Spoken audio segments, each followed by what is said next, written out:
Hey guys, it's Arx here and welcome back to my channel. I am finally back at it again with a new Switch review, and it's another HMX switches. So we are back with their retro film switch series, and it's actually another linear. Today, let's all take a look and listen at the new HMX Game 1989 linear switch. But first, a quick message from today's video sponsor, the good people at PCBWay. PCBWay is your one-stop shop for all your PCB prototyping needs, and not only that, they also offer CNC machining and even injection molding. Now, they do have a lot of services to offer for the PCB prototyping, and it's very quick and easy. Now, all you have to do is select the service that you need, upload your file, and get a code. Now, if you are interested, check out PCBWay.com, links in the description. Also, a quick disclaimer that the switches was sent over by Unikeys for a review, but I wasn't paid to make the video, and of course, I'll give you guys my honest and unbiased opinion about the switch. Now, I'll place all of their links on my description down below, and if ever, you can use my code RX for a quick 7% discount and to help out the channel grow. So for a quick background on the Game 1989, the switches are part of their retro film series, and HMX mentioned this is the most deepest out of the three, as it's using its T5 stem and P4 bottom housing, which they use when making a deep sounding switches. It's also using their latest stem and bottom housing molds that comes in with the refined typing feel. Now for the total travel, it's at 4.00mm, and they also place somehow a disclaimer or notice that it does not support keycaps with an inner frame like the KBD fans and dummy key, and it also does not support 1.7mm thickness type of keycaps, so it will cause some collision between the switches and keycaps, so keep that in mind in case you are using those specific kinds of keycaps. For the materials, the top housing, it's using polycarbonate, P4 on the bottom housing, and T5 on the stems. Actuation force, it's at 45 gram and bottoms out at 53 grams, so it's kind of light. Springs are using 22mm single stage extended springs for that snappy typing feel. The switches comes in pre-factory lube, and for the pricing, it would cost you around $12.25 for 35 pieces and $3.50 for 10 pieces. So in today's video, it's going to be our usual a sound comparison versus other HMX linear switch, and if you want to hear my full thoughts and opinion on the Game 1989, please do stick around at the end of the sound test, or feel free to check the timestamps. Now we're going to use the Vega 65, and I'll place my configurations down below. And also before the sound test, please do keep in mind the sound and experience, it will always vary depending on your keyboard build. So please do enjoy the sound test on the Game 1989 by HMX.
And that was the Soundtest on the Game 1989. Please do let me know on what you think about them on the comment section down below. And also, thank you for staying if you made it up to this point of the video.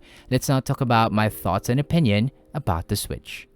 Let's first talk about my thoughts on the feel. Now, out of the box, it feels really smooth. Like HMX is really consistent with their pre-factory lubing and hands down the best out of the box experience. I didn't feel any spring or leaf crunch, and it doesn't have that plastic feeling. Now, you can definitely use this as is without having to worry on adding more lube. Linear feel wise, it's on the lighter side with its actuation force, again 45 grams, so do expect a quick bottom out, though it wasn't that sharp or aggressive, and it has that very snappy feel to it, making the typing experience very pleasant. Now, even though it's quite light for my preference, it really has that refined typing feel as HMX stated, as I felt every key press, and would say if ever you will find it light, just swapping the springs would do its job. Moving on to my thoughts on the sound. Out of the box, it sounds very good. Didn't hear any scratches, leaf and spring crunch. The linear tone wise, it's indeed very deep, or it has that Thocky sound to it. Honestly, it's not my preferred linear sound in our Vega, but it does sounds really crisp in my opinion. Also has that very refined sound to it, like it sounds really full. You can hear most of it on the bottom out, but again, it doesn't sound sharp or aggressive.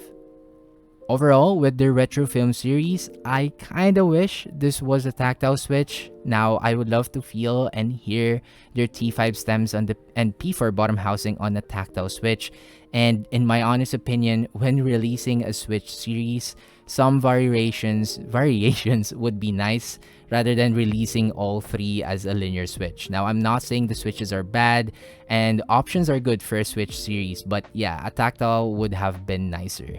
If I would rate them, I would go with the KD200, then the Game 1989, then last would be the FJ400.